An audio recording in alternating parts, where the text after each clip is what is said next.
Assalamualaikum warahmatullahi taala wabarakatuh. Apa khabar anda di hari ini?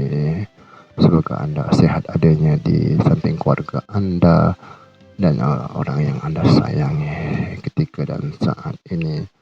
Pagi ini kita akan bercerita sembang santai tentang pengalaman kehidupan kita.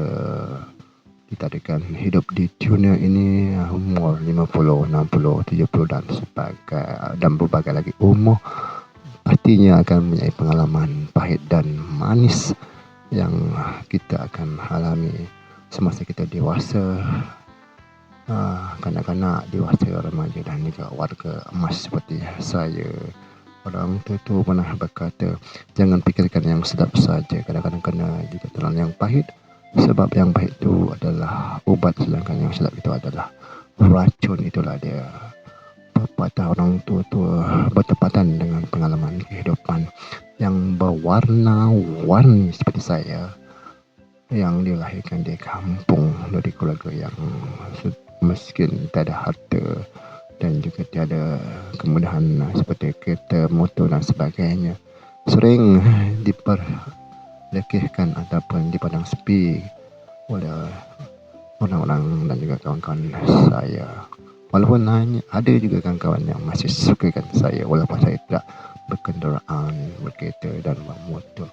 Kerana mak bapak saya pun tidak bekerja dengan kerajaan, bekerja sebagai petani dan saya membantu untuk bekerja sebagai petani, bercucuk tanam tanaman padi di sawah. Itulah dia pengalaman semasa saya remaja.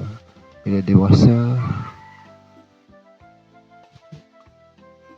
saya melangkah ke alam pekerjaan dan juga semasa di kampung juga banyak peristiwa-peristiwa yang pahit di mana orang menghata, memfitnah dan berbagai lagi tuduhan yang kurang elok dan kurang wajar kepada saya walaupun saya tidak melakukan perkara-perkara yang berkenaan.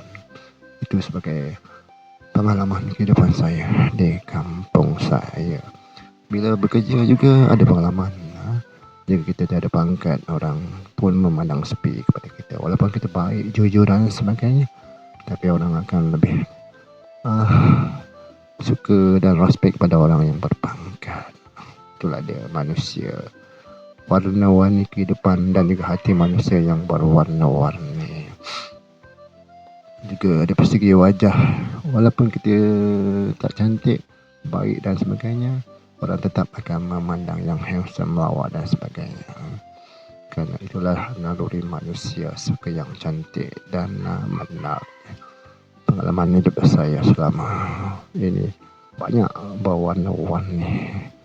Ada yang baik, ada yang kurang baik dan juga ada yang tak baik. Dihina, dicerca dan juga dikata itu biasa bagi saya. Sebab itu saya tidak ada masalah jika orang mengata dan juga menghina saya. Saya sudah hadam dengan perkara yang berkenaan. Dalam kehidupan saya bertekad untuk menghindarkan anak-anak saya daripada terhina dengan mencari pelajaran dan juga mencari pekerjaan dan memberi kemudahan seperti kereta dan motor sendiri. Jangan pinjam dengan orang, kerana pinjam akan berlaku masalah penghinaan dan sebagainya. Pengalaman kehidupan saya selalu menceritakan kepada anak saya agar mereka tidak terlibat ataupun terhina seperti saya dahulu. Itulah dia pengalaman saya semasa di kampung dan juga bekerja sehingga saya menjadi warga emas seperti ini. Itulah dia pengalaman di pagi hari ini. Pengalaman mengajar kita arti kehidupan yang sebenar-benarnya.